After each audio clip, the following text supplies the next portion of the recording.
Hi, my name is Jack, and on this episode I'll be discussing how the 80s and 90s music era left a lasting impression on modern day music as we know it, and how it will continue to shape the industry for years to come. The 80s and 90s is quite often heralded as a golden era for music. There was quite a big cultural shift. People started to wear quite flamboyant clothes and bright sort of neon things and stuff like that. We also had the rise of MTV. And quite a lot of other factors along with that, enabled the artists to create probably some of the best pieces of music ever made, in my opinion, which are still being widely listened to today.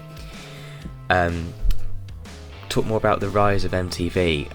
The artists of these tracks needed something to really aim for and sort of go, right, actually this is what I want to end up performing on. So MTV came along in July 1st of 1981, and it provided the public with a worldwide TV channel that featured newly made music videos from artists all around the world, and anyone who was lucky enough to be showcased on MTV was guaranteed a lifetime of fame and success.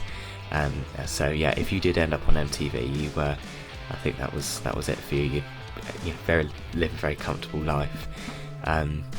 So yeah, okay, I've got a few facts for you now. In 1981, Ozzy Osbourne, who was the lead vocalist in the band Black Sabbath, bit the heads off of two live doves at a record label gathering in LA. And the year after that he did the same with a live bat, biting its head off in front of a crowd of press people in Iowa, which is in America.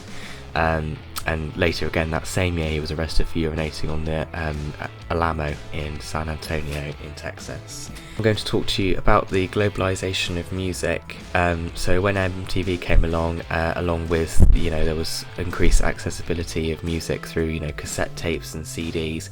All of these put together allowed artists to showcase their music all around the world and not just limited to the country that it was recorded in. And in doing this they gained quite large international recognition. As a result of music now coming from all around the world, there was a lot of diversity in the British charts at this time, and I think that this is a big reason as to why the era still stands out today. And finally, we're just going to skim over how some of the 80s and 90s era can be seen in a lot of artists' material and some genres today. So sort of the visual, aesthetic and fashion trends of the 80s have continued to sort of spill into modern day music. So sort of from music videos to stage performances, artists will often incorporate retro styles and visual reminiscence of the 80s. A lot of modern pop and R&B artists incorporate elements from that era, such as synthesizers, drum machines, retro production techniques, all of that into their work. This fusion of old and new can be heard in music artists like The Weeknd and Dua Lipa. So yeah, a lot of that goings on back then is often seen in material today.